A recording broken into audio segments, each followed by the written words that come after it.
warahmatullahi wabarakatuh. Alhamdulillah wa bihi nasta'in. Ashhadu an la ilaha illallah wahdahu la syarika lah wa ashhadu anna sayyidana Muhammadan abduhu wa rasuluh. Wa nusalli wa nusallim ala hadha an-nabiyil karim sayyidil mursalin wa ala alihi wa sahbihi ajma'in. Amma ba'd. Ayyuhal mu'minun ittaqullah usikum wa iyaya bitaqwallah faqad fazal muttaqun. Muslimin dan muslimat, mudah-mudahan dirahmati Allah Subhanahu wa taala. Di dalam sebuah hadis riwayat daripada Yazid bin Hayyan radhiyallahu anhu, kata dia, intalaqtu ana wa Husain bin Sabrah wa Amr bin Muslim ila Zaid bin Arqam radhiyallahu anhu. Falamma jalasna ilayh qala lahu Husain, laqad laqita ya Zaid khairan kathira. Ra'aita Rasulullah sallallahu alaihi wasallam wa sami'ta hadithah wa ghazawta ma'ah wa sallaita khalfah. Laqad laqita ya Zaid khairan kathira.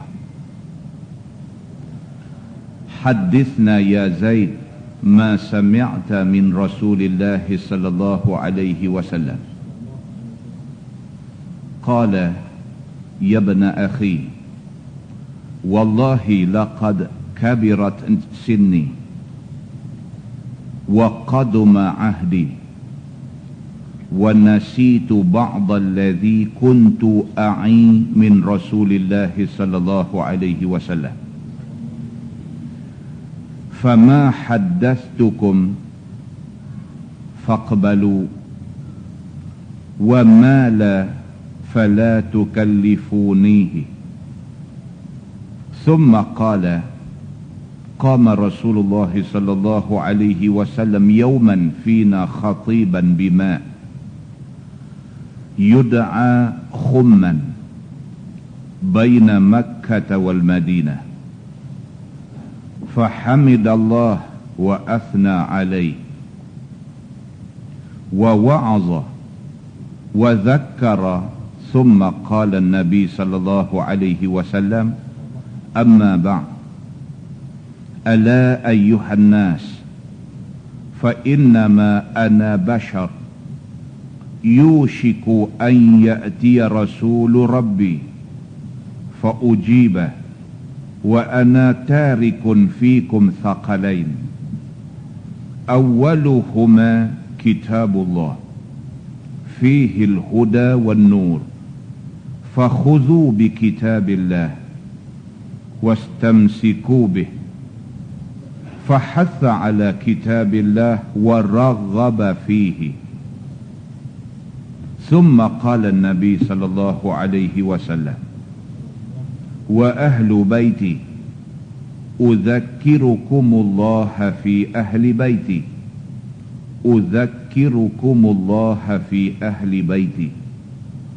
فقال له حسين ومن أهل بيته يا زيد أليس نساؤه من أهل بيته؟ قال نساؤه من أهل بيته ولكن أهل بيته من حرم الصدقة بعده. قال ومن هم؟ قال هم آل علي وآل عقيل وآل جعفر وآل عباس. قال هؤلاء حرم الصدقة. قال نعم أو كما قال. hadis sahih riwayat Imam Muslim. Zaid bin Hayyan meriwayatkan, kata Yazid bin Hayyan meriwayatkan, kata Yazid, aku bersama dengan Husain bin Sabrah dan juga Amru bin Muslim telah ziarah seorang sahabat Nabi yang bernama Zaid bin Arqam radhiyallahu anhu. Ini ceritanya. 3 orang ni, iaitu Yazid, Husain dengan Amru, mereka ni tak pernah jumpa Nabi. Maka mereka pergi ziarah seorang sahabat Nabi. Sahabat Nabi yang mereka ziarah ni nama dia Zaid bin Arqam. Bila sampai di rumah Zaid bin Arqam, maka kata Yazid ni kepada Zaid, kata dia, laqad laqita ya Zaid khairan katsira. Dia kata dekat sahabat Nabi yang nama Zaid bin Arqam ni, dia kata, hang ni Zaid, untunglah hang, kerana hang telah mendapat kebaikan yang banyak. Mereka 3 orang ni pergi rumah sahabat Nabi. Mereka kata dekat sahabat Nabi ni, kamu ni beruntunglah. Pasal apa? Pasal kamu ni telah mendapat kebaikan yang banyak. Kebaikan tu ialah, yang pertama, ra'aita Rasulullah sallallahu alaihi wasallam. Dia kata kamu beruntung sebab kamu pernah tengok Nabi sallallahu alaihi wasallam. Mereka ni 3 orang tak pernah tengok Nabi. Jadi mereka pergi rumah seorang sahabat, Zaid bin Arqam. Mereka kata dekat dia, kamu beruntunglah sebab kamu pernah tengok Nabi. Kami tak pernah. Wa sami'ta hadithah, beruntung kamu ni sebab kamu pernah dengar Nabi bercakap. Kamu bukan sahaja pernah tengok Nabi, bahkan kamu ni pernah pergi jadi anak murid Nabi, pergi duduk depan Nabi, Nabi mengajak kamu. Beruntung kamu ni semua. Wa ghazawta ma'ah, bahkan kamu sangat beruntung kerana kamu dan pergi turut berperang sama dengan Nabi. Bukan sahaja sempat jumpa Nabi, bukan sahaja sempat berguru dengan Nabi, bahkan kamu ni pergi berperang sama dengan Nabi sallallahu alaihi wasallam. Beruntung hampa ni semua. Wa sallaita khalfah, beruntung hampa ni pasal hampa pernah semayang berimamkan Nabi. Hampa semayang belakang Nabi sallallahu alaihi wasallam. Tuan-tuan, tengok generasi tabi'in, iaitu generasi selepas sahabat. Mereka tak sempat jumpa Nabi, tapi mereka masih lagi sempat jumpa sahabat Nabi. Walaupun mereka ni sempat jumpa sahabat Nabi, mereka rasa sangat rugi mereka ni kerana tak sempat jumpa Nabi. Maka mereka pergi jumpa sahabat Nabi ni. Mereka kata dekat sahabat Nabi yang bernama Zaid bin Arqam ni, mereka kata kamu ni beruntung banyaklah. Pasal apa? Pasal kamu pernah tengok yang kata Nabi ni rupa parah Nabi macam mana, kamu pernah dengar Nabi bercakap, kamu pernah perang sama-sama dengan Nabi, bahkan kamu pernah semayang berimamkan Nabi sallallahu alaihi wasallam. Kata mereka, laqad laqita ya Zaid khairan katsira. Memanglah kamu ni Zaid, kamu ni beruntung besar. Banyaklah kebaikan yang kamu dapat. Oleh itu dia kata, hadithna ya Zaid ma sami'ta min Rasulillah sallallahu alaihi wasallam. Oleh itu dia kata, cubalah kamu cerita dekat kami apa-apa yang kamu pernah dengar Nabi sallallahu alaihi wasallam cerita dekat kamu dulu. Habaq mai kat kami apa juga benda yang kamu pernah dengar daripada Nabi. Qala, kata Zaid bin Arqam sahabat Nabi ni, dia kata, ya bna akhi, dia kata, wahai anak saudaraku, wallahi laqad kabirat sinni wa qaduma ahdi. Dia kata, wahai anak kepada saudara aku, demi Allah, dia kata, sesungguhnya aku ni tua dah. Dia kata, tua lah sahabat Nabi. Dia kata, sesungguhnya aku ni umur tua dah, wa qaduma ahdi, dan dah dekat dah sebenarnya janji Tuhan dekat aku. Maksudnya aku dekat nak mati dah. Umur aku tua dah dan aku dekat dah dengan janji Tuhan, iaitu janji mati. Aku tak lama dah rasanya aku nak mati. Wa nasitu ba'd alladhi kuntu a'i min Rasulillah sallallahu alaihi wasallam. Oleh kerana aku ni tua sangat dah, banyak dah benda yang Nabi bagi tahu aku lupa. Banyak dia kata benda-benda yang Nabi SAW pesan dulu, yang dulu aku ingat tapi lah aku dah lupa. Fama haddathtukum faqbalu. Dia kata maka apa yang aku ingat, yang aku nak habaqkan hang, terima, jangan duk cakap banyak. Dia kata wa ma la fala tukallifunihi. Tapi hak mana aku terlupa, hak mana aku tak teringat, jangan duk desak aku suruh ingat juga. Aku tua dah, aku tak lagi nak ingat semua. Dia kata. Summa qala, kemudian kata Zaid bin Arqam, qama Rasulullah sallallahu alaihi wasallam yawman fina khatiban bima yud'a khumma baina Makkah wal Madinah. Dia kata aku teringat sekali. Ada sekali itu kami sama dengan Nabi sallallahu alaihi wasallam berjalan sampai pada satu tempat. Tempat tu tempat ayam. Dia kata di situ bima'in, maksudnya tempat ayam, tempat yang ada mata ayam. Kami pernah sekali berjalan dengan Nabi sampai di satu tempat yang ada mata ayam. Tempat itu yud'a khumma, dinamakan tempat itu dengan nama khumma. Kami berjalan sama dengan Nabi sampai satu tempat yang bernama Khumma. Tempat tu ada mata ayam, dia kata. Baina Makkah wal Madinah. Tempat tu terletak di antara Mekah dan Madinah. Nabi SAW tiba-tiba bangkit berdiri di depan kami semua. Fahamidallah wa athna alaih. Nabi berdiri depan kami. Nabi kata Alhamdulillah. Alhamdulillahi nahmaduhu wa nasta'inuhu wa nastahdihi wa nastaghfiruh. Itu maksud dia.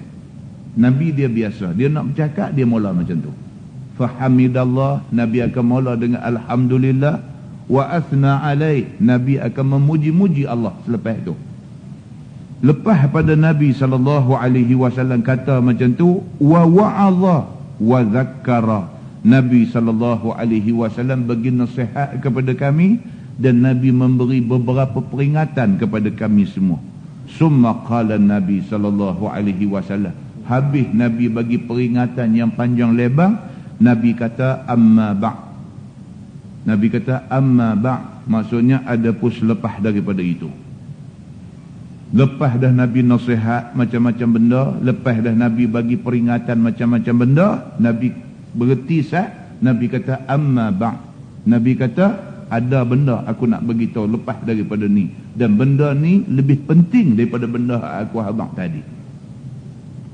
Nabi kata ayyuhan nas, wahai manusia, fa innama ana bashar yushiku an ya'tiya rasulu rabbi fa ujiba. Nabi SAW kata, wahai manusia, aku ni manusia, ana bashar, aku ni manusia serupa macam kamu semua. Yushiku an ya'tiya rasulu rabbi, sudah hampir mai dekat aku utusan daripada Tuhan aku. Maksudnya malaikat maut. Nabi kata dekat sahabat dia, aku ni manusia. Sesuai sebagai seorang manusia, maka aku juga tak terlepas daripada janji berjumpa maut. Dan sudah hampir, Nabi kata yushik, maksudnya aku dapat rasa dah hampir sangat dah. Dia kata ayatiya rasulu rabbi, utusan Tuhan aku nak mai dekat aku. Maksudnya Nabi kata aku dapat rasa aku dah dekat dengan tarikh wafat aku. Fa ujiba, dan aku tak dapat elak, mau tak mau aku kena terima jemputan utusan ini. Wa ana tarikun fikum thaqalain, dan Nabi kata aku nak pesan dekat kamu, bila aku tak ada esok, aku ada meninggalkan kepada hampa semua dua benda berat. Thaqalain, maksudnya dua benda berat. Nabi kata awwaluhuma kitabullah. Yang pertama kitab Allah, yakni Quran. Ini benda berat. Dalam Quran pun Tuhan sebut, inna sanulqi alaika qawlan thaqila. Qawlan thaqila maksudnya kata-kata yang berat. Sesungguhnya kami akan campakkan kepada kamu, kami akan turunkan kepada kamu qawlan thaqila. Tuhan kata, kata-kata yang berat. Maksudnya Quran itu berat. Yang pertama, berat untuk dihafaz. Maka dengan kerana itu tidak semua orang boleh hafaz Quran. Kerana beratnya Quran itu, maka tidak semua orang boleh hafaz Quran. Hanya orang pilihan Tuhan boleh hafaz Quran. Yang kedua, berat Quran ini dari segi tuntutan yang ada dalam dia. Nak laksanakan apa yang Tuhan suruh dalam Quran lebih berat daripada menghafaz Quran. Maka Nabi SAW ketika dia ada di satu tempat yang bernama Khumma tadi dengan sahabat-sahabat ni, Nabi kata, aku nak pesan kepada hampa dua benda yang berat. Bila aku mati esok, dua benda berat ni hampa kena jaga. Yang pertama, dia kata kitabullah, Quran. Fihil huda wan nur. Dalam Quran dia ada petunjuk dan dia ada cahaya. Nabi kata Quran adalah petunjuk. Mana-mana manusia yang dia pegang dengan Quran, pegang sungguh-sungguh, dia akan dapat jumpa jalan yang betul. Pasal apa? Pasal Quran itu petunjuk. Maka bila dia pegang Quran, Quran akan tunjuk dekat dia jalan yang betul. Dia tak akan sesat. Dan Quran itu juga Nabi kata wan nur, dia ada cahaya. Mana-mana manusia yang dalam diri dia ada ayat Quran, jiwanya bercahaya. Fakhudhu bi kitabillah. Nabi kata, ambillah Quran ini buat pegangan. Quran yang aku nak tinggal dekat hampa esok ni, ini benda berat. Nabi kata, pegang Quran ini elok-elok dan ambil dia untuk buat pedoman hidup. Wastamsiku bih, dan hendaklah kamu pegang dia, jangan lepas sampai bila-bila. Fahatha ala kitabillah. Kemudian Nabi SAW menggalakkan sahabat-sahabat supaya berpegang sungguh-sungguh dengan Quran. Waraghaba fihi, dan cintailah Quran itu. Tuan, ini Nabi SAW pesan. Dia pesan, dia kata supaya Quran ini bukan sahaja dipegang sungguh-sungguh, bukan sahaja ditunaikan tuntutan dia, bahkan Quran ini hendaklah dicintai. Cinta ni maksud apa tuan-tuan? Cinta ni maksudnya kita tak boleh lupa lah. Orang yang kita cinta, kita tak akan lupa. Kalau kita cinta Quran, kita tak akan lupa baca Quran. Tiap-tiap hari kita akan baca Quran. Manusia kalau dia tidak baca Quran, maksudnya dia tidak cinta Quran. Kerana tidak cinta, maka dia tidak ingat. Kerana tidak ingat, dia tidak baca Quran. Maka Nabi SAW kata, Quran ini adalah satu daripada dua benda berat. Maka Nabi pesan sangat-sangat, Quran ini hendaklah kamu pegang, hendaklah kamu amalkan, bahkan hendaklah waraghaba fihi, maka hendaklah kamu cinta Quran ini. Summa qala Nabi SAW, kemudian Nabi bersabda, yang kedua Nabi kata wa ahlu baiti, dan keluarga aku. Nabi kata, aku tinggal dekat kamu semua, keluarga aku. Udzakkirukumullah fi ahli baiti. Nabi kata, aku ingatkan kepada kamu semua supaya bertakwa kepada Allah dan sayanglah keluarga aku. Nabi pesan macam tu. Udzakkirukum. Nabi kata, aku pesan sungguh-sungguh, aku peringat hampa sungguh-sungguh. Hendaklah hampa semua ingat kepada keluarga aku dan sayang kepada keluarga aku. Udzakkirukumullah fi ahli baiti. Nabi ulang 2 kali, aku ingatkan sungguh-sungguh kepada kamu supaya bertakwa kepada Allah dan hendaklah kamu kasih kepada keluarga aku. Faqala lahu Husain. Husain, salah seorang daripada tabi'in yang pergi ziarah Zaid bin Arqam, sahabat Nabi tadi. Bila Zaid cerita benda ni, Husain kata kepada Zaid, "Wa man ahlu baitih ya Zaid?" Dia kata, siapa yang dimaksudkan dengan keluarga Nabi itu siapa? Alaysa nisa'uhu min ahli baitih? Adakah isteri-isteri Nabi dianggap sebagai keluarga Nabi? Dia tanya. Qala, jawab Zaid, sahabat Nabi ni, nisa'uhu min ahli baitih. Dia kata, ya, isteri Nabi keluarga Nabi. Satu. Walakin ahlu baitihi man hurima sadaqah ba'da. Tetapi keluarga Nabi yang lebih kuat lagi ialah kaum keluarga Nabi yang haram menerima zakat. Itu lebih kuat lagi. Wa man hum? Husain kata, siapa mereka tu? Jawab Zaid bin Arqam, hum alu Ali. Mereka adalah keluarga Sayyidina Ali. Satu. Wa alu Aqil, dan keluarga kepada Aqil. Aqil ni pak penakan Nabi lah.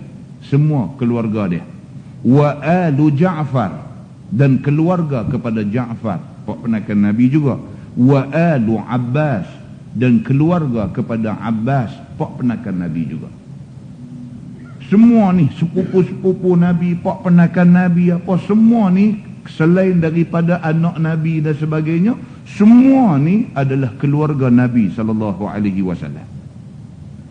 Qala Zaid, kata Zaid bin Arqam, haula'i hurimas sadaqah. Adakah semua mereka itu diharamkan terima zakat? Husain kata kepada Zaid.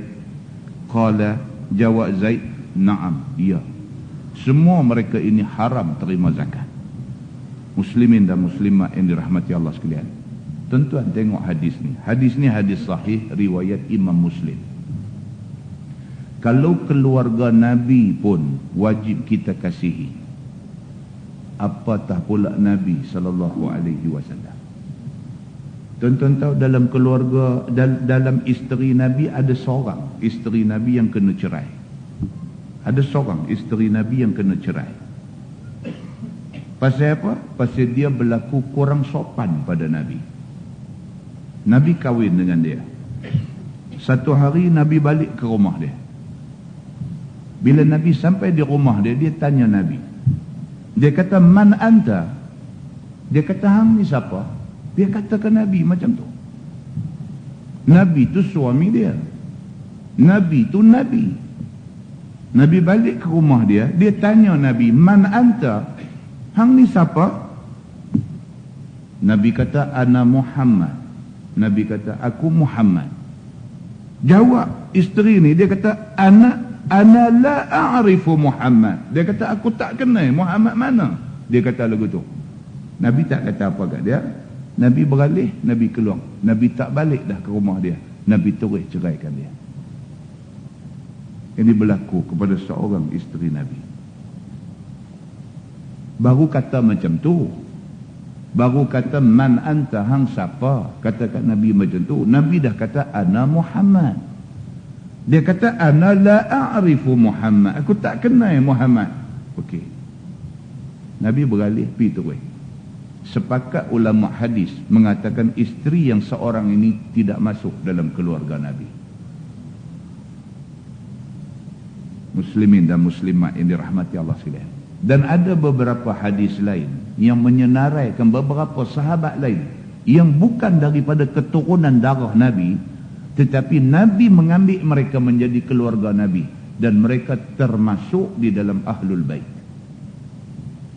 Di antaranya ialah Zaid bin Harithah, anak angkat Nabi.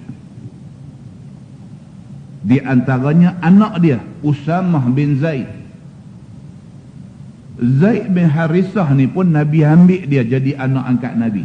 Lepas itu anak dia Usamah, Nabi ambil pula Usamah jadi anak angkat Nabi. Bahkan Usamah bin Zaid, anak kepada Zaid bin Harithah ini, disebut di dalam hadis dengan satu ungkapan kata-kata. Kita pernah baca hadis ni satu masa dulu. Bila sebut nama Usamah, dia kata hibbu Rasulillah sallallahu alaihi wasallam. Hibbu Rasulillah maksudnya buah hati, kekasih Rasulullah sallallahu alaihi wasallam. Walaupun Usamah bin Zaid, walaupun Zaid bin Harithah bukan daripada darah daging Nabi, depa orang luar, Nabi ambil jadi anak angkat Nabi, tetapi berdasarkan kepada hadis, mereka ini dimasukkan di dalam kumpulan keluarga Nabi sallallahu alaihi wasallam. Di antaranya juga seorang sahabat yang bukan Arab terus, nama dia Salman Al-Farisi. Salman Al-Farisi, dia orang Parsi, dia bukan orang Arab. Kerana rapatnya dia dengan Nabi, dan Nabi SAW sangat sayang kepada dia, Nabi sebut, Nabi kata Salman min ahli, Nabi kata Salman keluarga aku. Maka ulama hadis memutuskan Salman Al-Farisi masuk di dalam kumpulan ahli keluarga Nabi. Muslimin dan muslimat yang dirahmati Allah sekalian, kita tengok hadis-hadis yang macam ini, kita dapat menilai betapa perlunya dan betapa mestinya kita menghormati Nabi SAW. Bukan sahaja hormat membaca hadis dia, bahkan kena ada dalam diri kita, dalam hati kita sayang kepada Nabi SAW. Mudah-mudahan kita tak jadi keluarga Nabi, Nabi terima kita jadi umat dia, sudah cukup untuk kita semua. Mudah-mudahan mukadimah itu memberi manfaat kepada kita semua, insyaAllah. Kita menggunakan Bahrul Mazi jilid 3.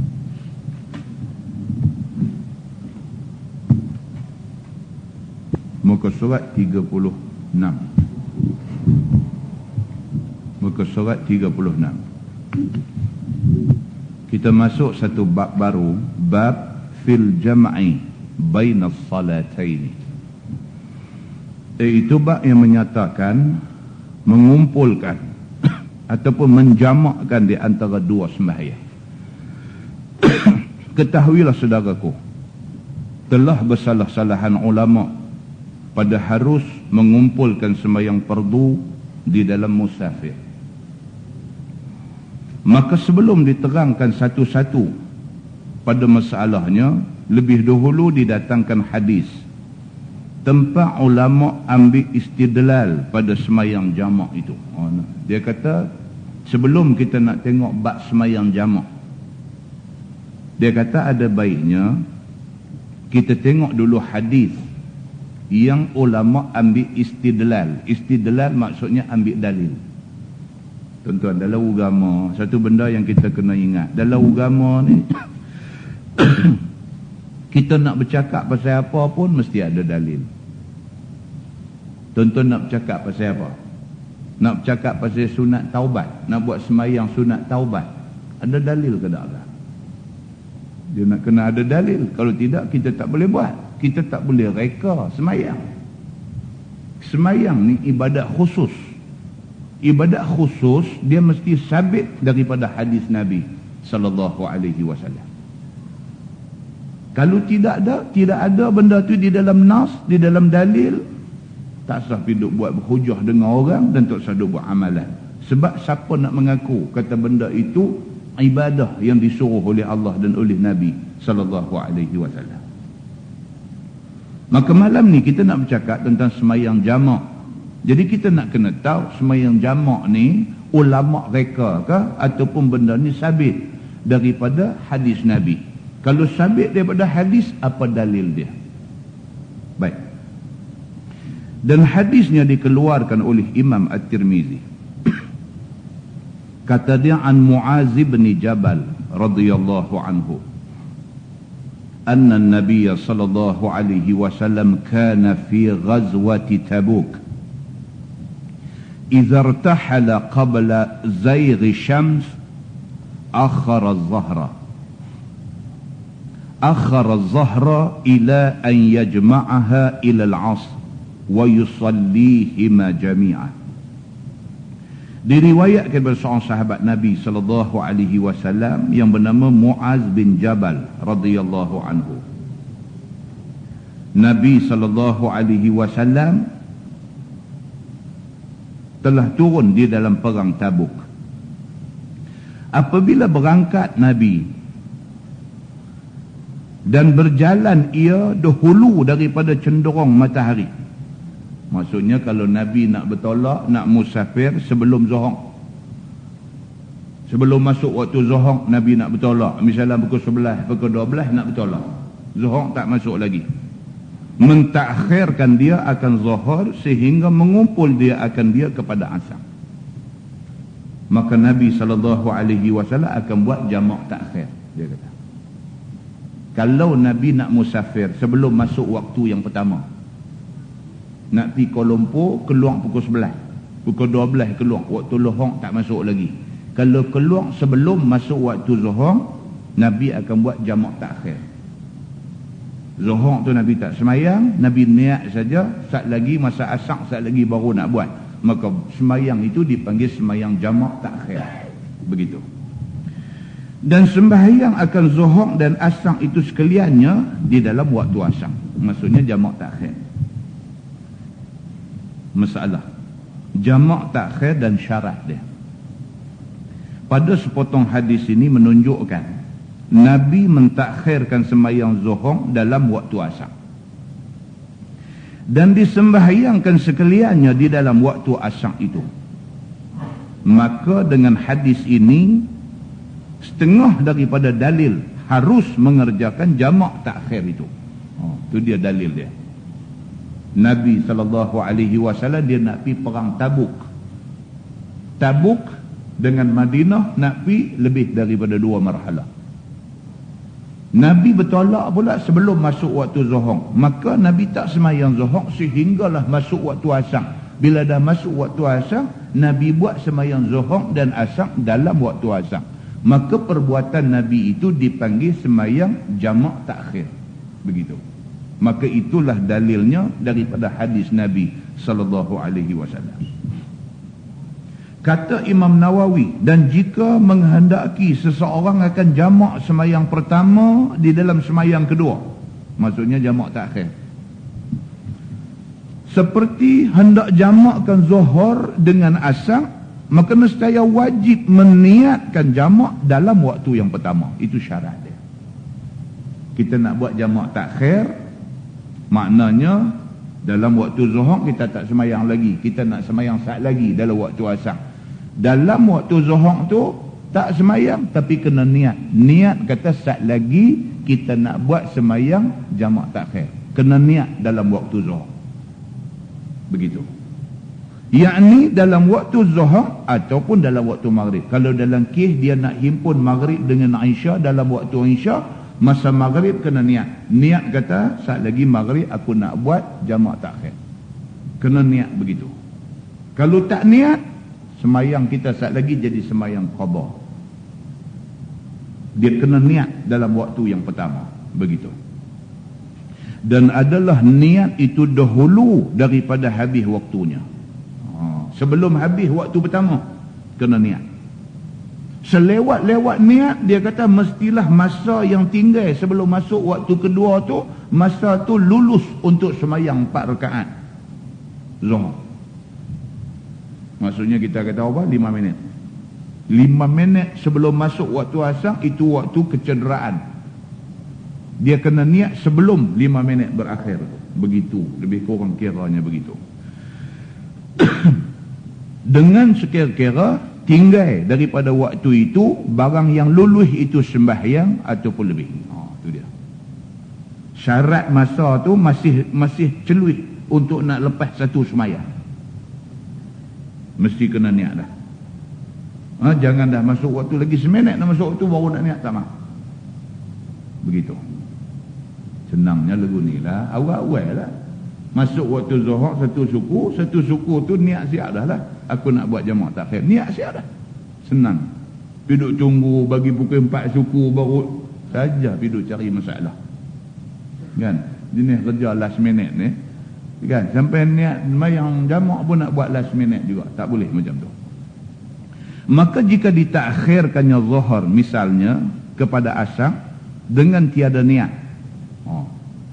Dia nak buat jamak takhir tapi dia tak niat masa zuhur ni dia tak niat. Ataupun dia nak buat jamak takhir masa maghrib dia tak niat. Nescaya derhaka ia dan jadilah sembahyang dia sembahyang qada. Berdosa dia. Dia dianggap tinggal sembahyang. Dan saat lagi dia buat, saat lagi dia tak jadi sembahyang jamak, sebaliknya dia jadi sembahyang qada. Sembahyang zuhur jadi qada, sembahyang maghrib jadi qada. Begitu. Dan apabila ditakhirkannya zuhur masalan dengan niat bahawasanya semayang dia akan semayang yang pertama pada mula-mulanya dan diniatkannya jamak dan tiada diceraikan antara keduanya. Maksud tiada diceraikan maksudnya betul-betul lah habis semayang zuhur semayang asar, jangan diceraikan antara keduanya dan tiada wajib suatu daripada yang demikian itu, maka tak berdosa lah dia ni.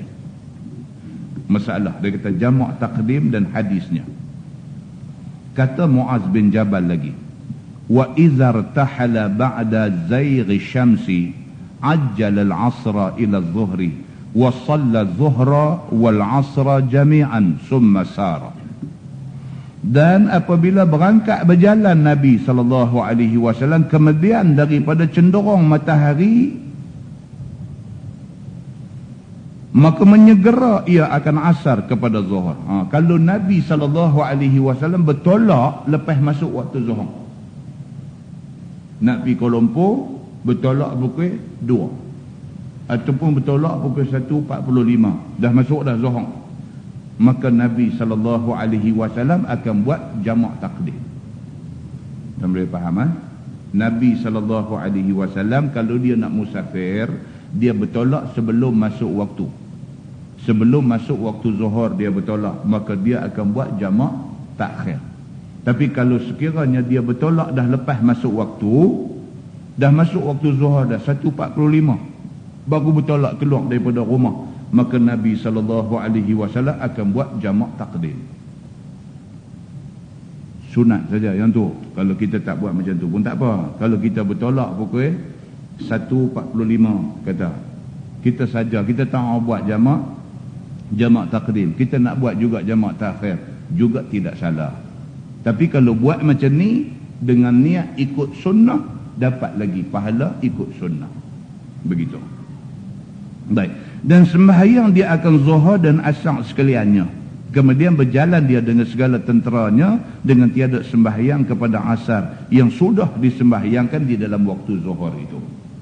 Kalau Nabi bertolak dah lepas masuk waktu zuhur, Nabi akan buat jamak takdim. Maka saat lagi asar tak kena sembahyang dah lah, pasal dah buat jamak takdim dulu dah. Begitu. Masalah jamak takdim dan syaratnya.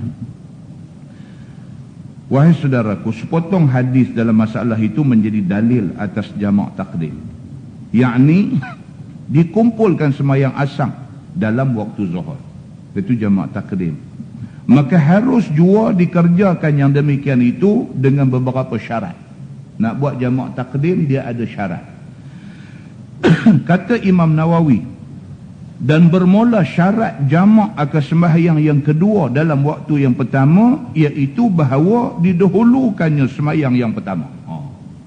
Kalau nak buat jamak takdim, nak buat sembahyang asar dalam waktu zuhur, maka hendaklah dimulakan dengan sembahyang zuhur.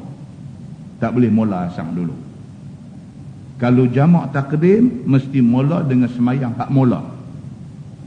Kalau nak buat sembahyang Isya dalam waktu maghrib, maka hendaklah buat maghrib dulu baru buat Isya. Kalau nak buat asar dalam waktu zuhur, maka hendaklah buat zuhur dulu baru ikut dengan asar. Begitu. Itu syarat. Dan diniatkan jamak dahulu daripada selesai mengerjakan yang pertama itu. Masa sembahyang zuhur tu, masa tengah duduk sembahyang zuhur tu, ingat aku nak jamak dengan asar. Kena niat semasa sembahyang yang pertama. Masa sembahyang maghrib tu kena niat aku nak jamakkan dengan Aisyah. Itu syarat yang kedua, dia kata. Dan tiada diceraikan antara kedua sembahyang itu, yakni hendaklah betul-betul. Dan syarat yang ketiga, habis sembahyang zuhur terus buat asar, habis sembahyang maghrib terus buat isyak. Mesti berturut-turut, tak boleh berselang masa yang lama. Begitu. Baik. Masalah dia kata jamakkan maghrib kepada isyak dan hadisnya. Jamakkan maghrib kepada isyak maksudnya buat jamak takhir lah. Maghrib bawa pergi ke isyak. Kata Muaz bin Jabal radhiyallahu anhu, wa kana idza irtahala qabla al-maghrib akhara al-maghrib hatta yusallihi ma ma'al isyak. Dan adalah Nabi SAW apabila berangkat dia berjalan sebelum maghrib, tak masuk lagi waktu maghrib, maka mentakhir dia akan sembahyang maghrib hingga disembahyangkan akan dia serta sembahyang isyak. Macam tadi juga lah. Kalau bertolak sebelum masuk waktu maghrib, nak bertolak pergi Kuala Lumpur, bertolak pukul 6.30 petang, maghrib tak masuk lagi. Oleh kerana bertolak sebelum masuk waktu maghrib, maka Nabi akan buat jamak takhir. Dia akan buat dalam waktu isyak sekali lagi. Begitu. Masalah dia kata jamakkan isyak kepada maghrib, ni pula jamak takdim. Isyak bawa mai awal, buat dalam waktu maghrib.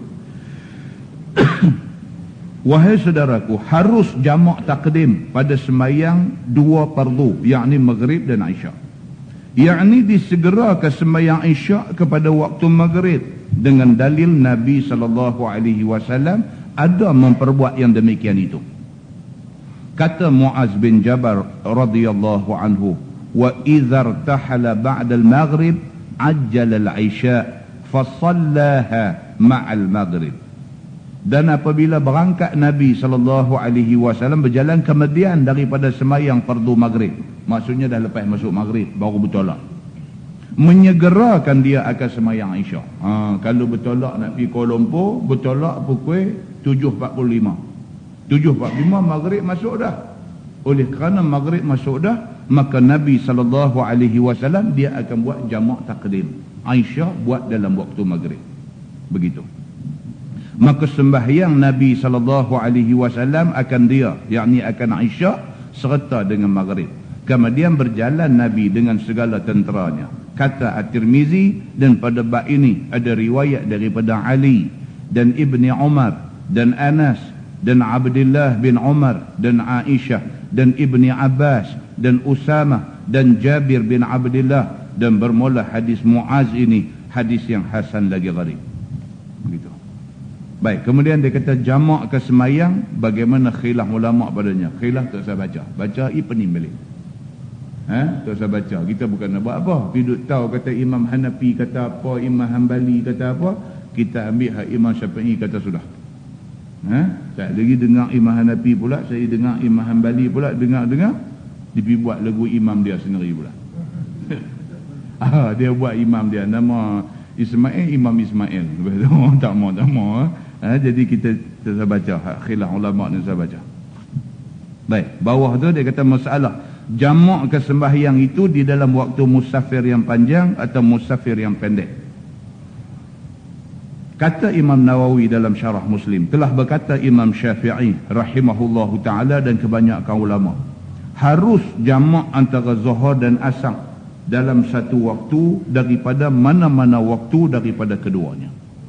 Bolehlah sembahyang zuhur dengan asar, nak buat jamak takdim boleh, nak buat jamak takhir boleh. Terpulang kepada keselesaan kita macam mana. Boleh belaka, dia kata. Dan harus jamak antara maghrib dan isyak dalam satu waktu daripada mana-mana waktu daripada keduanya. Serupa juga. Sembahyang maghrib, sembahyang isyak pun nak buat jamak takdim boleh, nak buat jamak takhir boleh.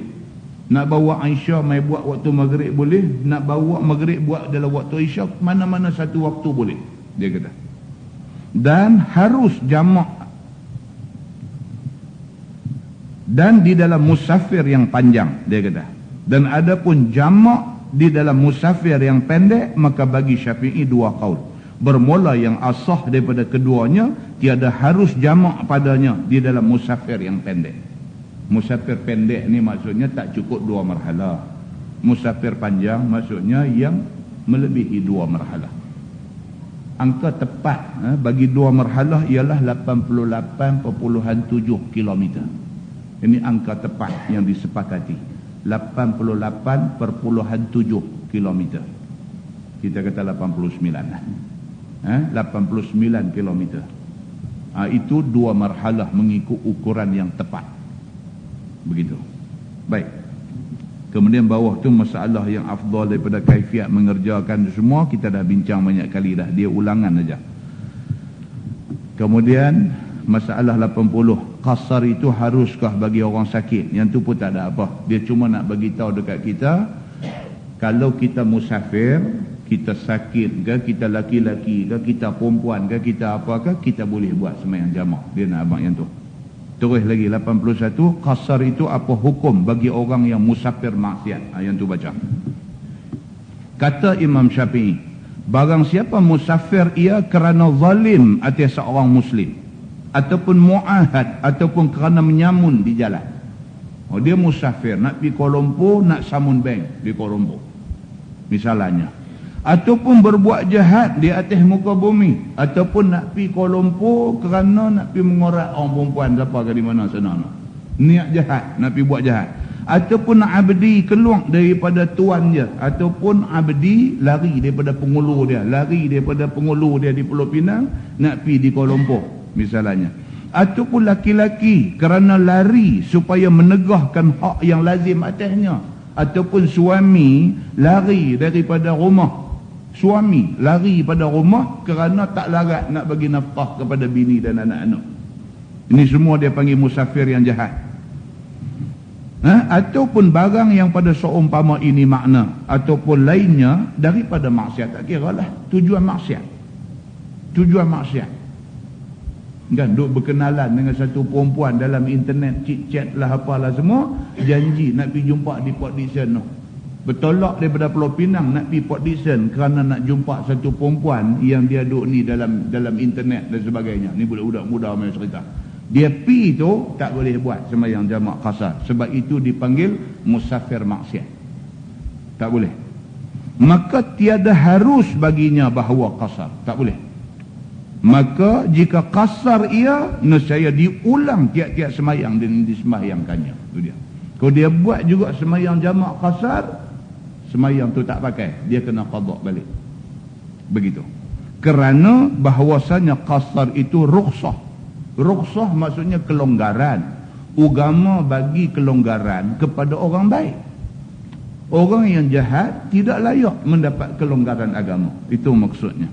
Dan hanya sahaja dijadikan rukhsah itu bagi mereka yang tidak ia derhaka Allah Subhanahu. Orang yang jahat tidak layak mendapat kelonggaran agama. Itu maksudnya. Dan hanya sahaja dijadikan rukhsah itu bagi mereka yang tidak ia derhaka Allah Subhanahu wa taala.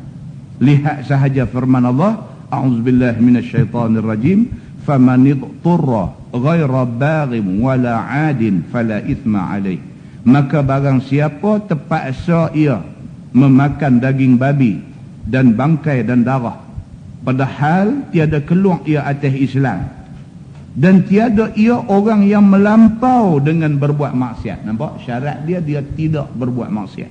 Maka tiada dosa atasnya memakannya. Orang yang terpaksa makan daging babi, misalan kata jadi pergaduhan di negeri yang bercampur Islam dengan orang kafir. Orang kafir ni sudah buh pisau di tengkok orang Islam ni, suruh makan sup babi. Saja dia paksa dia ambil nyap juga buh dalam mulut. Dia tidak dianggap berdosa. Tidak dianggap berdosa. Pasal apa? Pasal dia dipaksa. Kan? Dengan syarat dia ni tidak meninggalkan Islam. Dan dengan syarat dia buat ni bukan dengan tujuan saja nak buat maksiat. Begitu. Dan begitu juga tiada harus menyapu atas dua khuf. Ni kelonggaran diberikan kepada orang yang pakai khuf, kasut kulit sampai parah lutut ni. Dalam keadaan cuaca sejuk yang teramat sangat, yang sekira-kira kalau buka kasut kulit tu boleh bawa mudarat kerana terlampau sejuk. Maka orang-orang yang macam ni dia boleh ambil ayat semayang dalam keadaan tidak payah buka kasut khuf itu. Dia boleh sapu ayat semayang tu di atas khuf tu saja. Itu kelonggaran diberikan kepada orang-orang yang tidak buat maksiat.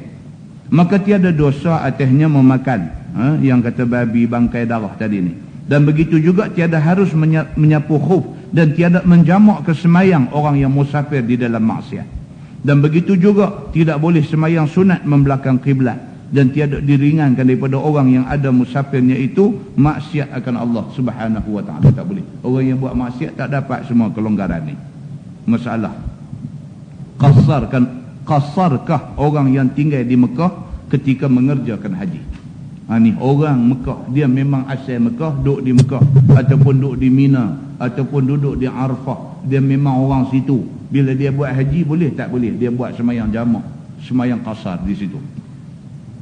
Kata Imam Syafi'i, barang siapa ada ia daripada penduduk Mekah maka mengerjakan haji ia, nescaya menyempurnakan dia akan semayang di Mina dan di Arafah.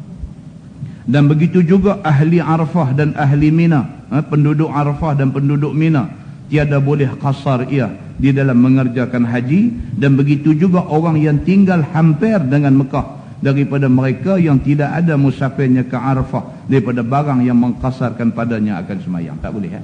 Syarat dia nak boleh buat jamak qasar ni mesti musafir. Orang Mekah nak musafir apa? Dekat. Ataupun kita orang Malaysia yang pergi duduk di Mekah, dah duduk lebih daripada 3 hari 3 malam dah terputus dah musafir kita, maka kita bertolak ke Arafah dan sebagainya, tidak dianggap sebagai musafir lagi. Begitu masalah qasar kerana jauh perjalanan dan dalilnya. Ini pun dia ulang yang tu juga. Tapi dia ada sambung hal lain, kita baca. Bermula setengah daripada dalil qasar sembahyang kerana jauh perjalanan dan bukan kerana maksiat itu ialah hadis yang dikeluarkan oleh Tirmizi. Kata dia, an Ibn Abbas anna an-nabiy sallallahu alaihi wasallam kharaja minal Madinah ila Makkah. Dia kata Zaid al-Mazani bahawasanya Nabi sallallahu alaihi wasallam keluar dia dengan sekalian orang ke tempat yang bernama Musalla. Ni dia nak cerita Nabi sallallahu alaihi wasallam satu hari keluar daripada Madinah pergi ke satu tempat, nama tempat tu Musalla. Orang panggil dia Musalla. Musalla ni maksud tempat semayang. Tempat tu padang, tapi padang tu dia panggil Musalla. Pasal padang tu selalu diguna untuk semayang raya, diguna untuk buat semayang macam-macam, maka padang tu dipanggil Musalla, dipanggil tempat semayang. Begitu. Iaitu tempat yang luas seperti padang, dengan beramai-ramai minta air hujan. Ni dia nak main cerita pasal cerita semayang minta hujan pula ni. Kiranya dituangkan Allah bagi mereka itu. Ni sekali Nabi SAW pernah bawa sahabat ramai-ramai pergi ke satu padang untuk nak buat semayang istisqa, semayang minta hujan, kerana kemarau melanda negeri pada masa itu. Baik, fasalla bihim raka'ataini jahara bil qira'ati fihima. Maka semayang Nabi SAW dengan mereka itu, yakni dengan sahabat-sahabat semua, 2 rakaat. Menyaring ia dengan bacaannya pada kedua rakaatnya itu. Semayang istisqa, semayang minta hujan ini 2 rakaat dan bacaannya nyaring, bacaan derah. Wa hawwala rida'ah wa rafa'a yadayhi wastasqa wastaqbala al-qiblah. Dan memaling Nabi SAW akan selendangnya. Memaling ni dia semayang minta hujan ni, Nabi buat semayang minta hujan ni, dia ada khutbah. Waktu Nabi tengah khutbah, semayang minta hujan ni dia macam semayang raya. Dia semayang dulu baru khutbah. Masa tengah Nabi khutbah dalam semayang minta hujan ni, masa tengah Nabi khutbah tu, wa hawala rida'ah, Nabi kalih selendang dia. Nabi dia serban, ada buah atas bau apa, rida lah dia panggil. Rida ni selendang ataupun baju hak kita pakai pun orang Arab panggil rida juga kadang-kadang. Kain serban Setengah orang dia serban pakai kepala satu, buah atas bau satu lagi. Nabi SAW dia memang selalu bawa serban atas bau satu. Bila Nabi duk bagi khutbah dalam sembahyang istisqa, sembahyang minta hujan ni, tengah Nabi duk khutbah tu, wa hawala rida'ah, Nabi kalih selendang dia. Kalih selendang itu sebenarnya dia satu isyarat, satu simbol kepada kita bertaubat. Kita tinggal hak lama, kita nak start hak baru. Tu maksud kalih selendang tu. Maksud dia ialah sebagai satu simbol kata hak mana perangai lama kita hak tak elok dan sebagainya ni, kita nak buang, kita kalih mai hak muka baru pula naik ke atas. Itu maksudnya. Dan kalih selendang ini sunnah Nabi. Nabi buat ketika Nabi khutbah sewaktu buat semayang minta hujan. Dia akan cerita kat kita ni perbahasan fiqh dari segi kalih selendang ni. Kalau tak kalih macam mana, sah ke tak sah dan sebagainya. Tapi Nabi SAW semasa buat semayang istisqa, semayang istisqa ni dia macam semayang raya.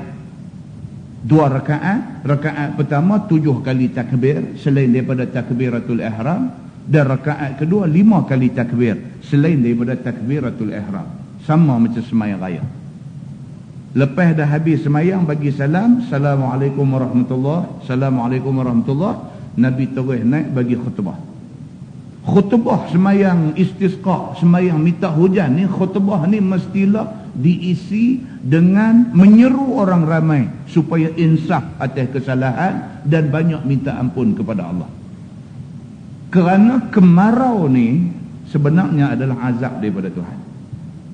Kemarau ni sebenarnya agama melihat kemarau sebagai amaran Tuhan. Pasal apa?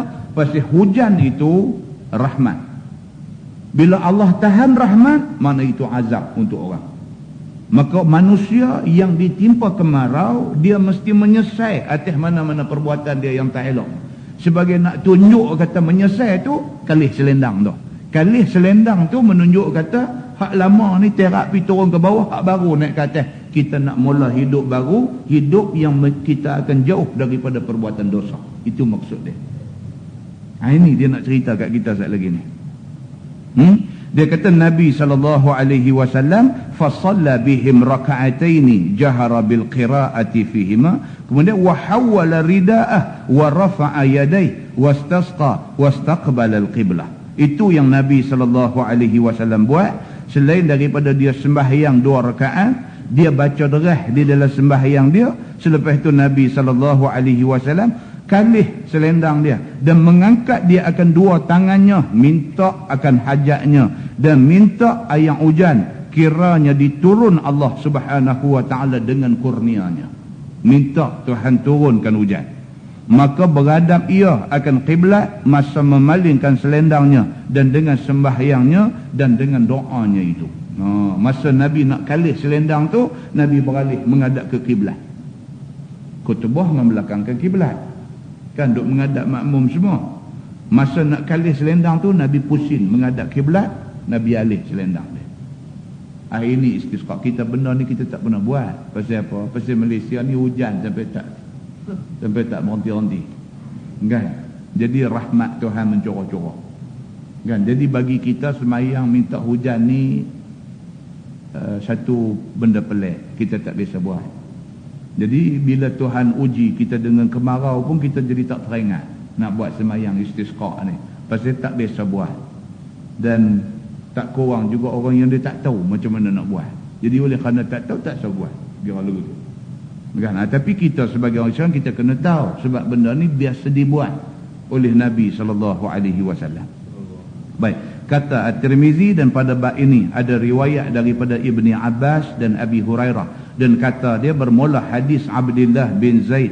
Ini ialah hadis yang hasan lagi sahih, dan dikeluarkan hadis ini oleh Bukhari dan Muslim di dalam sahih keduanya, dan Imam Asy-Syafi'i mengeluarkan hadis ini di dalam kitabnya Al-Um. Ini hadis ni cukup kuat. Hadis yang cukup kuat untuk dibuat amalan. Masalah dia kata istisqa itu sunat ataupun bid'ah. Nah, dia nak tanya, istisqa ni, semayang minta hujan ni sunat ke ataupun reka-reka orang kemudian ni ke? Kata At-Tirmizi, dan atas hadis dalam masalah itu beramal di sisi ahlul ilmi, dan dengan dia berkata Syafi'i dan Imam Ahmad dan Ishaq. Dan kata Imam Nawawi di dalam syarah Muslim, telah ijma' ulama' bahawasanya istisqa, yakni minta hujan itu sunat. Dia kata, habis, clear lah. Ijma' ulama', maksud semua ulama' sepakat mengatakan semayang minta hujan, istisqa. Istisqa ni maksudnya minta hujan, bukan semayang minta hujan. Istisqa maksudnya minta hujan. Bahawa minta hujan itu sunat. Minta supaya Tuhan turunkan hujan, sunat. Begitu. Dan telah bersalah-salahan mereka itu. Adakah disunatkan bagi istisqa itu dengan semayang ataupun tidak? Maka kata Imam Abu Hanifah, tidak disunatkan semayang. Bahkan istisqa memadai dengan doa, iaitu dengan ketiadaan sembahyang. Imam Hanafi, dia kata tak ada semayang istisqa, tak ada. Yang ada doa minta Tuhan turun hujan. Doa minta turun hujan itu istisqa, dia kata. Imam Abu Hanifah, Imam Hanafi, dia kata macam tu. Manakala Imam Syafi'i, dia kata ada semayang istisqa. Ini perbezaan pendapat di kalangan ulama berdasarkan berbeza faham tentang nas. Kita tengok lagi. Dan kata sekalian ulama daripada salaf dan khalaf, iaitu sahabat-sahabat Nabi SAW dan para tabi'un, kemudian orang-orang yang kemudian daripada mereka itu, disunatkan bagi istisqa itu dengan sembahyang.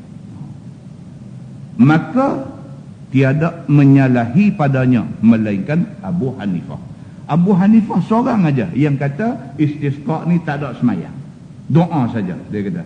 Lain daripada tu, semua mazhab lain termasuk sahabat-sahabat Nabi ridwanullah alaihim ajma'in, mereka sepakat mengatakan istisqa ada sembahyang 2 rakaat. Begitu. Masalah istisqa itu sunat, apa dalilnya?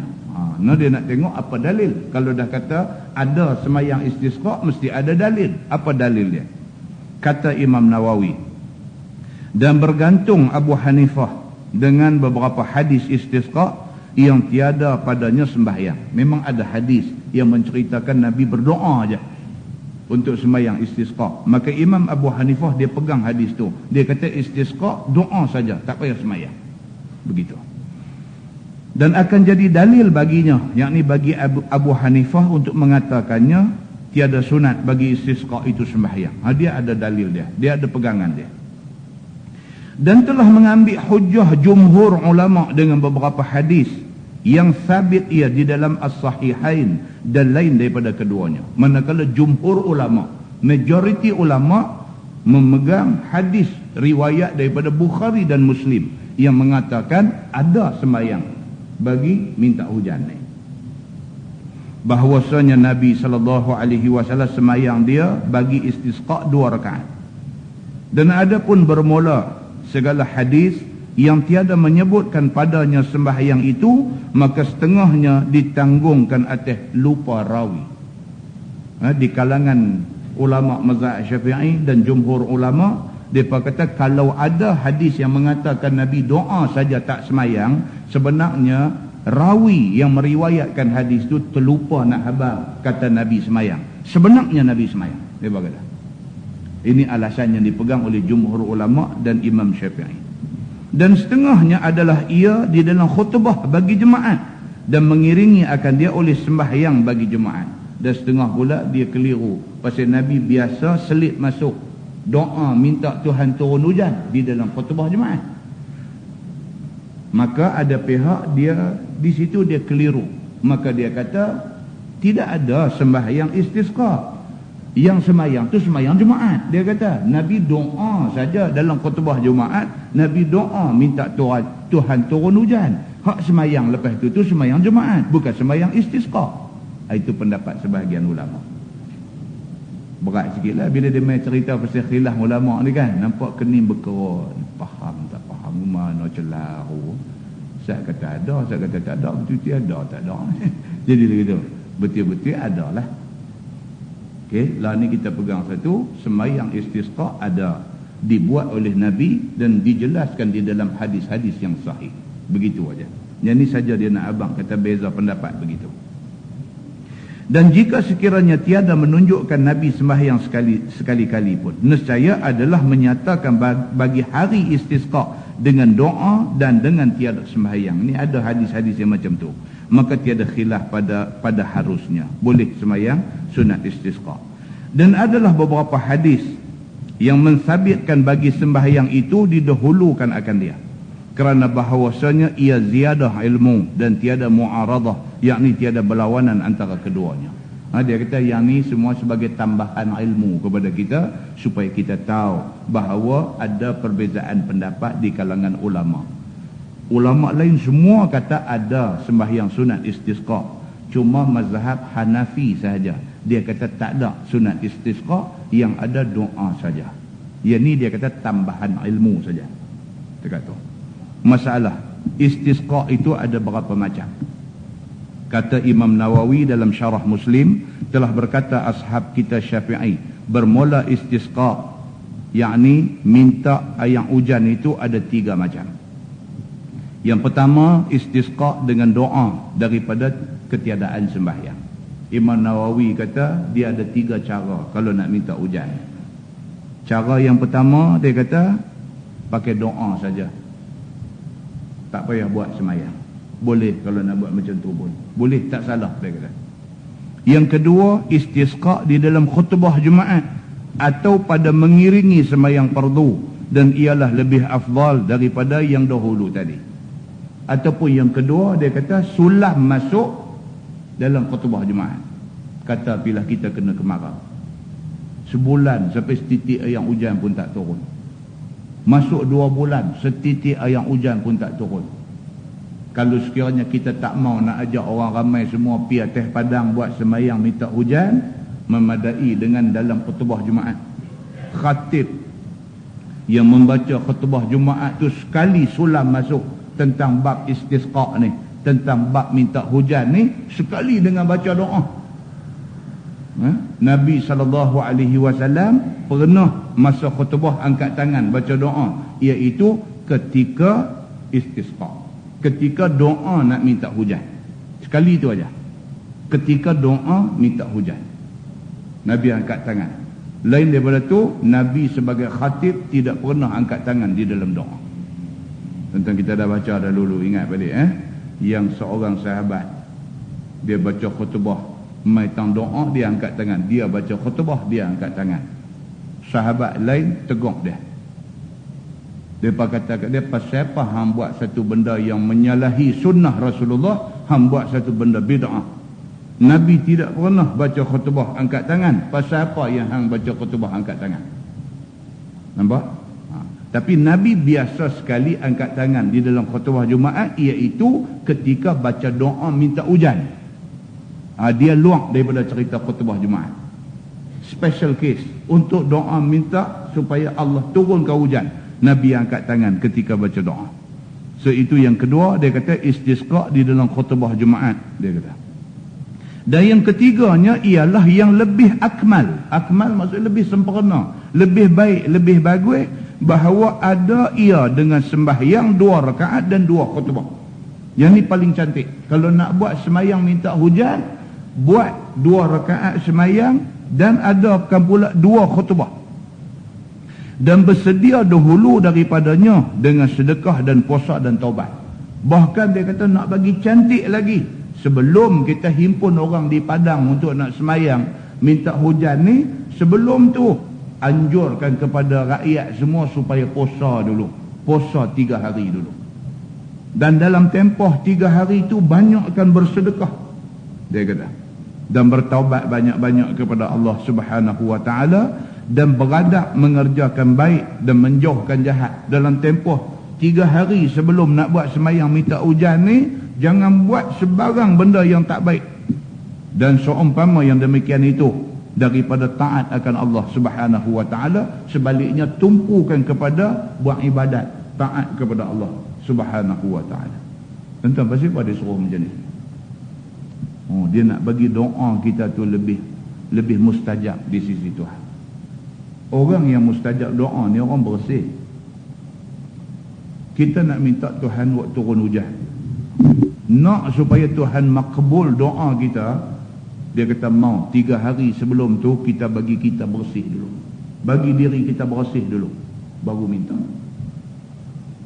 Samalah kalau dikiaskan kepada semayang hajat. Kan kita nak buat satu semayang hajat atas hajat yang tertentu. Kalau boleh sebelum nak buat tu, bagi bersih betul-betul kita, bagi bersih betul-betul. 3 hari buat puasa dulu, baca Quran bagi banyak, apa zikir, apa buat benda baik betul-betul dulu, bagi kita bersih betul dulu. Buat semayang minta dekat Allah, mudah-mudahan Allah makbul. Maka semayang istisqa, semayang minta hujan ni, begitu dianjurkan oleh agama. Masalah dia kata istisqa itu bagaimana kelakuan Nabi SAW keluarnya. Nabi masa nak keluar di semayang istisqa tu macam mana? Ya saudaraku, telah dikeluarkan oleh Imam At-Tirmizi hadis tentang kelakuan Nabi sewaktu keluar untuk istisqa itu. Kata dia, an Ishaq bin Abdullah bin Kinanah radhiyallahu anhu qala, arsalani al-Walid ibnu Uqbah wa huwa amirul Madinah ila ibn Abbas as'aluhu an istisqa'i Rasulillah sallallahu alaihi wasallam. Diriwayatkan daripada Ishaq bin Abdullah bin Kinanah, kata dia telah mengutus aku oleh Al-Walid bin Uqbah, padahal Al-Walid adalah raja di Madinah. Dia ni gubernur Madinah, sudah hantar dia suruh pergi jumpa seorang sahabat Nabi.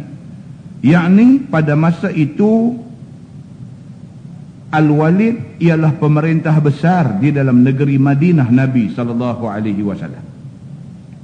Maka utusnya itu kepada seorang sahabat Nabi, lagi sepupu Nabi, nama dia Abdullah bin Abbas radhiyallahu anhumah. Ni dia ni Ahlul Bait ni. Ni hak kita baca hadis muqaddimah tadi, yang dia kata di antara keluarga Nabi itu ialah wa alu Abbas. Wa alu Abbas maksudnya dan keluarga Abbas. Keluarga Abbas siapa dia ni? Di antaranya Abdullah bin Abbas. Dia ni anak kepada Abbas, dia sepupu Nabi SAW, dia Ahlul Bait. Tuan-tuan tengok, Al-Walid bin Uqbah jadi gubernur di Madinah, di tempat yang jasad Rasulullah ada di sana. Dia jadi gubernur di Madinah. Tapi bila dia nak tahu tentang semayang istisqa, macam mana nak buat semayang istisqa, dia hantar satu orang utusan dia pergi jumpa keluarga Nabi. Tu respect. Mereka ni semua pegang kepada pesan Nabi supaya hormat keluarga Nabi. Oleh kerana masa tu Nabi dah tak ada, nak tanya siapa? Pergi tanya, dia ni bukan sahaja sahabat Nabi, Abdullah bin Abbas ni bukan sahaja sahabat Nabi, bahkan dia ni keluarga Nabi. Maka gubernur Madinah lantik satu orang, kamu dia tapi tanya dia ni, keluarga Nabi ni, tanya macam mana cara nak semayang istisqa. Maka aku tanya kepadanya, dia ni Ishaq bin Abdullah yang dihantar ni, pergi tanya kepada Ibnu Abbas tentang istisqa Nabi SAW. Fa'ataituh faqala inna Rasulullah sallallahu alaihi wasallam kharaja mutabazzilan mutawadhi'an mutadarri'an hatta atal musalla. Maka aku datang kepada dia ni, Ishaq bin Abdullah, pergi jumpa Ibnu Abbas sepupu Nabi. Aku datang kepada dia, yakni pergi aku kepada Abdullah bin Abbas radhiyallahu anhuma itu, dan aku khabarkan kepada dia, kepada Ibnu Abbas ni, akan Amir Al-Walid bin Uqbah, suruh tanya kepada dia akan masalah. Adakah Nabi SAW keluar ke padang untuk mengerjakan istisqa? Dia nak confirm benda ni. Betul ke dulu masa Nabi ada dulu, Nabi nak semayang minta hujan ni Nabi pi ke padang? Betul ke? Ataupun bid'ah orang sekarang sahaja? Dia kata ataupun benda ni Nabi tak buat, orang law pi duk buat pula. Dia kata betul-betul Nabi buat tak benda ni? Begitu. Dan bagaimana rupa keluar Nabi SAW itu? Adakah dengan memakai segak-segak ataupun bagaimana diperbuatnya? Nak tahu pula Nabi buat tu macam mana? Cara Nabi berpakaian macam mana? Kan pasal apa? Kita kena tahu. Kita semayang jemaat disunatkan kita pakai lagu mana? Pakai pakaian lama tak apa, tapi bersih dan sebaik-baiknya baju putih. Nabi buat lagu tu. Semayang raya pula disunatkan kita pakai macam mana? Disunatkan pakai baju baru. Pakai baju baru tu bukan bid'ah. Itu sunnah Nabi. Nabi suruh pakai baju baru. Kalau orang yang susah, tak mampu buat baju baru, pakai baju yang bersih. Nabi kata. Tapi keutamaan pada orang yang pakai baju baru, sebagai nak tunjuk itu hari kegembiraan orang Islam. Kan? Hari kegembiraan orang Islam. Baik, lah ni nak keluar pergi semayang minta hujan, nak pakai lagu mana? Adakah nak pakai lagu semayang jemaat, pakai baju lama tak apa, janji bersih dan warna putih? Ataupun nak pakai lagu pergi semayang raya kah? Nak kena pakai baju baru, warna-warni dan sebagainya macam mana? Nabi buat macam mana? Maka jawab Ibnu Abbas, bahawasanya Nabi SAW keluar ia dengan segala sahabatnya ke padang, tempat selalu berimpun semayang raya, yang masyhur dengan kata musalla, iaitu di tengah padang. Dia kata mula sekali Nabi buat semayang minta hujan, Nabi keluar pergi tengah padang, tempat hak selalu buat semayang raya. Begitu. Keluarnya itu dengan memakai pakaian sehari-hari sahaja. Dia kata Nabi pi bukan pakai baju baru dah, baju hak Nabi duk pakai selalu-selalu aja. Pakai baju biasa saja. Maka tidaklah berelok-elok seperti hari raya. Dia kata taklah macam hari raya, pakai baju baru, elok dan sebagainya. Maksudnya bermohon dan merendah diri kepada Allah. Maksudnya apa? Pi pakai tu pakai lagu biasa ala kadar aja. Tujuan dia nak tunjuk kata kita ni hina depan Tuhan. Nak tunjuk kata kita ni merendah diri dengan Tuhan. Maka layaklah dengan pakaian orang hinakan dirinya dengan yang demikian itu. Dia kata pakai lagu tu. Bersalahan hari raya, maka iaitu hari kesukaan. Dia kata hari raya memang Tuhan suruh suka. Tak salah suka pada hari raya kerana Tuhan suruh suka. Dengan kerana itu pada hari raya bersegak-segak dan berelok-elok maneh rupa. Dia kata hari raya memang suruh tunjuk kata kita seronok. Kata Ibnu Abbas, keluar Nabi SAW dengan merendah diri, merupai takut akan Allah Subhanahu wa ta'ala. Nabi nak pergi semayang minta hujan ni, rupa Nabi ni macam takut begitu. Lagi bermohon kepada Allah, sehingga datang Nabi SAW akan tempat semayang yang di tengah padang itu. Tu dia. Nabi pi itu dalam keadaan orang yang berhajat, nak minta tolong orang. Tentang kita kalau nak minta tolong sama-sama orang ni, macam mana keadaan kita?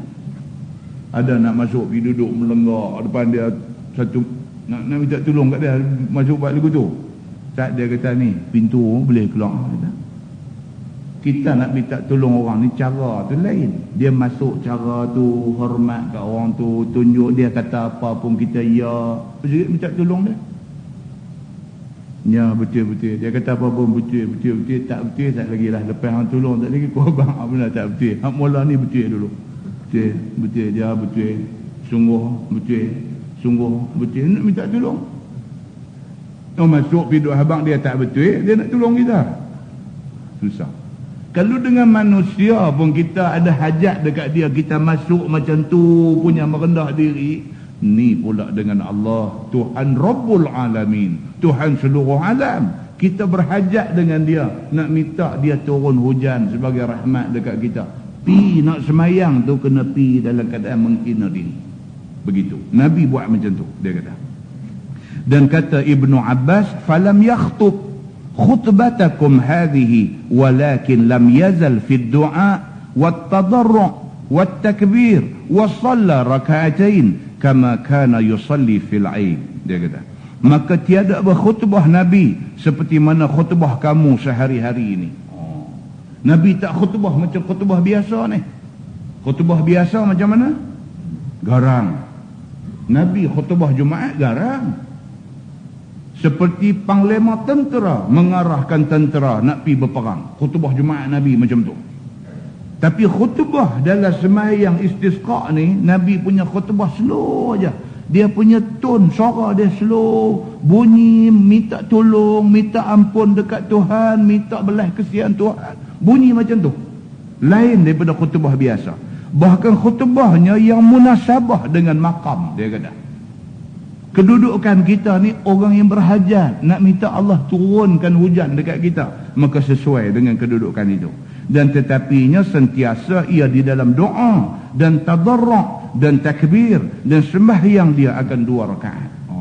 Dalam keadaan merendah diri kepada Allah, minta kepada orang yang main nak sembahyang ni supaya kita sama-sama insaf diri kita, cari di mana kesilapan dan kesalahan kita, minta ampun banyak-banyak pada Allah, jangan duk buat dah benda salah. Pesan dekat orang hak main macam tu. Sebab kita nak minta Tuhan turunkan hujan dekat kita. Sebagaimana ada sembahyang ia di dalam hari raya pada pihak takbir dan rakaat. Rakaat, sembahyang raya 2 rakaat, sembahyang istisqa pun 2 rakaat. Takbir, sembahyang raya, masa rakaat pertama 7 kali takbir. Selain daripada takbiratul ihram. Dan rakaat kedua 5 kali takbir. Kan? Macam mana sembahyang raya, macam itulah sembahyang istisqa, dia kata. Dan kata At-Tirmizi, bermula ini hadis hasan lagi sahih. Wallahu a'lam. Lepas ni kita masuk istisqa itu ke mana keluar sembahyangnya. Dia nak tanya tentang mana tempat yang sesuai untuk buat sembahyang istisqa. Di mana tempat sesuai? Kan? Sembahyang raya di padang. Sembahyang istisqa di mana tempat yang sesuai? Dia kata. Wallahu a'lam.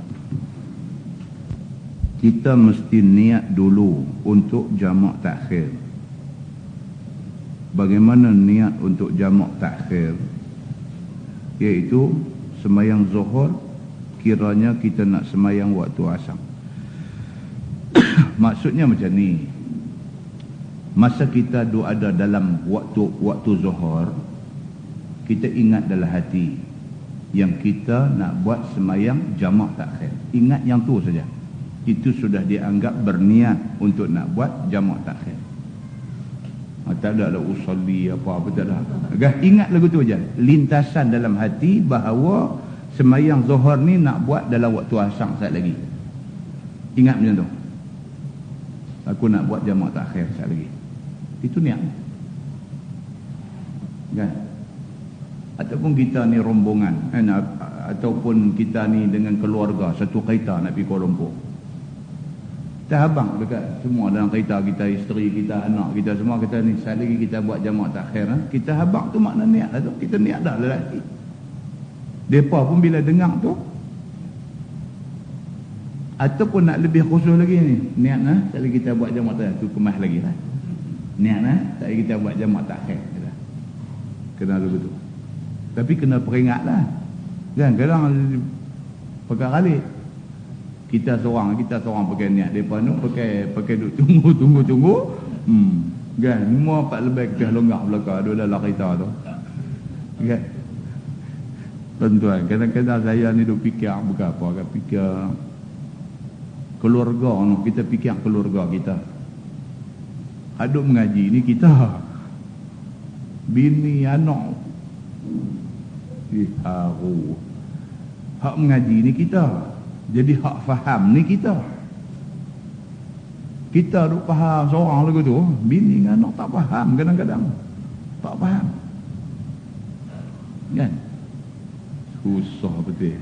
Dan tu saya kata tuan-tuan, macam saya sendiri pun kan. Mengajak mata kan. Bini kita bukan ikut, dia duduk rumah. Kali hari tu dia dengar kaset ni lah, sahabat-sahabat kita duk rakam ni kan. Dia dengar. Kaset tu orang tua saya duduk dengar. Pinjam kereta orang tua satu hari tu, dia bawa kereta tu, dia pun duduk dengar. Balik pada rumah dia kata kat kita. Dia kata, ayah, tak ada ke kaset-kaset ayah duduk mengajak dia bagi dia dengar? Kan? Kita kata dia hang tu duduk dengar kata. Tak ada. Apa ni? Dia satu hang pun dah ustazah dah kata. Kan? Kalau tak faham tanyalah ni hero duduk ada sebelah. Kan? Tanya terus ya. Oh, dia kata takkan kita nak terang kat dia macam mana kita duduk terang di masjid. Betul juga ke dia kan? Dia takkanlah macam lagu saya duduk terang kat tuan-tuan ni, saya nak terang kat dia kan? Sekejap lagi kita terang tengok dia lena habis dah. Ini betul juga kadang-kadang tu kan. Jadi bila dah isteri kita sendiri lagu tu, kita fikir kawan-kawan pula lah. Bibi kawan-kawan ni haduk main mengaji ni lagu mana? Kan? Faham ke tak faham pun tak tahu. Ataupun kalau kita ni main mengaji, lepas tu kita balik, kita pula satu macam yang buka kuliah ada rumah abang dia ke apa, bagus juga. Tapi adakah kita buat lagu tu? Kan? Ada tak? Kan? Sahabat-sahabat kita dalam jemaah tabligh ni, Depa majlis taklim lah depa. Kan?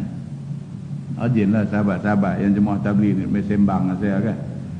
Depa kata, ustaz, kami buat taklim dekat isteri dengan anak-anak kami di rumah. Kami buat taklim, dia kata. Tiap-tiap hari ada satu masa untuk taklim, majlis taklim kepada isteri dengan anak-anak, dia kata. Bagus lah ustaz buat begitu, dia kata. Saya kata bagus lah. Memang bagus lah macam tu. Tu idea yang baik lah. Makna dia disiplinkan diri dia.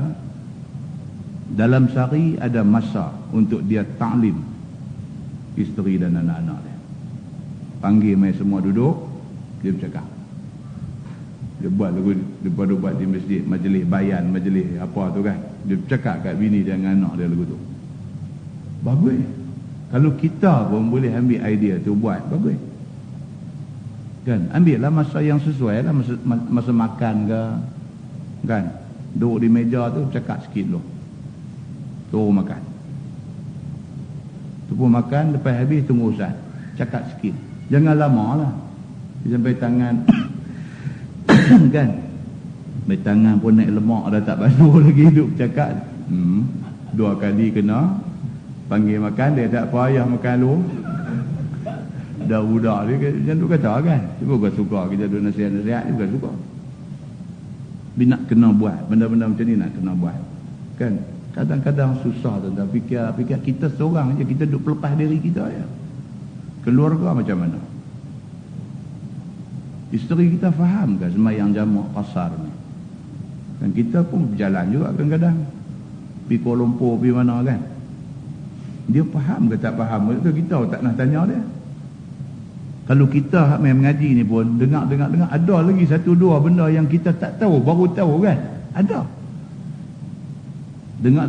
Oh, lagu ni pula kan yang aku duk faham. Kalau kita duk mengaji pun ada 1-2 benda yang kita terlepas sebelum ni, terlepas pandang, drop benda tu, ada slack kita bila dengar, oh, check and balance. Isteri kita macam mana? Kan? Tambah-tambah pula bila kita balik kita bercakap dia berjam. Ada juga dia pantang dia satu, pantang dengar suara kita. Dia dengar dia nak berjam. Jenuh. Jadi nak mengatasi benda tu kena pakat-pakat fikir lah macam mana nak buat. Bawa dia pemain sama ke. Kalau bawa main sekali cantik. Balik kita boleh bincang atas kereta. Kan? Balik boleh bincang atas kereta. Kadang-kadang banyak benda. Tuan-tuan pun sebenarnya banyak benda nak tanya. Macam duk kata lah nak tanya ni kadang sorat main 2 pun jawab 1 saja. Kan? Kadang-kadang tu pakai harap. Hak kita tak faham tu ada orang tanya. Jadi bila orang tanya, hak ni, hak aku tak faham tu ni. Dulu nak tunggu, nak harap dulu tu jenuh. Tu tuan-tuan, lelaki-lelaki, orang perempuan. Lagi tak ada peluang nak tanya. Balik tanya lelaki dia. Tanya lelaki dia, dhallu fa'adhallu. Hadis kata kan, Dia pun dah tak apa nak betul. Bila tanya, tak betul dengan dia, dengan kawan dengar jawapan dia sekali, dua-dua pakai jatuh parik belakang. Kan? Jadi ini benda. Pasal apa? Dia melibatkan soal hidup kita hari-hari. Yang kita akan pilih satu tajuk lagi nak sambung hak kita baca di Kelang Lama. Kelang Lama Kulim tu. Tajuk kahwin ni. Banyak lagi masalah kita tak baca sebenarnya. Bab nafkah kita tak baca lagi. Bab cerai. Cerai saja pun 1001 macam dia ada huraian dia. Kita tak baca lagi. Bila sebut macam ni jadi macam mana, sebutnya yang kata ta'liq macam mana. Ramai orang yang tak jelas tentang benda ni. Kan? Maka perceraian berlaku hari-hari dalam keadaan dia tak sedar. Kan? Marah kat bini. Bila marah kat bini, dia kata, hang, dia kata aku meluat betul kat hang ni. Dia kata kat bini dia, aku meluat betul kat hang ni. Silap sikit pi rumah mak hang, silap sikit pi rumah mak hang. Dia marah kat bini dia. Lagi sekali hang pi, dia kata jatuh. Dia ingat, dia kata tu beda gempang aja. Dia tak tahu lafaz dia tu sudah jadi ta'liq. Dia ingat gempang. Dia ingat bila dia kata lagu tu bini dia takut nak pergi. Dia takut apa? Mak dia pergi jugalah. Dia pergi juga. Dia pergi juga tu dah jatuh dah satu. Pasal apa? Jatuh melalui jalan lafaz ta'liq. Hang pi jatuh. Syarat tu, ta'liq. Dia mensyaratkan pi untuk jatuh talak. Pi jatuh semua. Sekali tak apa. Dia boleh rojok balik. 2 kali boleh rojok balik. 3 kali dia dah jadi talak bain kubra. Tak boleh rojok dah. Tapi mereka masih jadi suami isteri lagi. Oh, dia karut pula. Dia karut pula. Jadi benda-benda macam ni semua pun kita nak kena baca. Bab sembahyang ni telahlah kita nak kena baca. Bab semua kita buka tengok kitab ni, tengok berasa nak kena baca semua. Tak ada nak baca semua. Kan? Jadi tuan-tuan, kita pesan tu untuk diri kita masing-masing lah. Kan? Kalau tidak, Nabi SAW tak sebutlah. Dia tak sebut menuntut ilmu ni daripada Ndui sampai ke liang lahat. Nabi tak sebut. Nabi sebut tu kerana memang betul. Mengaji ni tak habis. Mudah-mudahan Tuhan bagi kekuatan dekat kita. Tuhan bagi kelapangan masa dekat kita. Tuhan bagi kita ni jadi orang yang cinta kepada ilmu dia, cinta pada Quran dia, dan mudah-mudahan dengan kecintaan itu Allah pelihara kita esok insya-Allah. Yang baik itu daripada Allah, yang tak baik silap saya. Kita tangguh dengan tasbih kafarah dan suratul Asr. Allahumma salli ala Muhammadin fil awwalin wal akhirin wa sallim radhiyallahu tabaraka wa ta'ala an sayyidina ashabi sayyidina Rasulillah. Bismillahirrahmanirrahim. Alhamdulillahi rabbil alamin. Hamdan yuwafi ni'amahu wa yukafi mazidah. Ya Rabbana lakal hamdu kama yanbaghi li jalali wajhikal karim wa 'azimi sultanik. Radina billahi rabba wa bil islam dina wa bi Muhammadin nabiyyan wa rasulah. Allahumma iftah 'alaina futuhal 'arifin warzuqna fahman nabiyyin bi jahi khatamil mursalin. Allahumma faqihna fid din wa 'allimna at-ta'wil wa hdina siratal mustaqim. Allahumma arinal haqqa haqqan warzuqna ittiba'ah wa arinal batila batilan warzuqna ijtinabah. Allahumma ij'al jam'ana jam'an marhuma wa tafarruqana min ba'dihi tafarruqan ma'suma. Wa sallallahu ala Muhammadin wa ala alihi wa sahbihi wa sallam walhamdulillahi rabbil alamin. Assalamu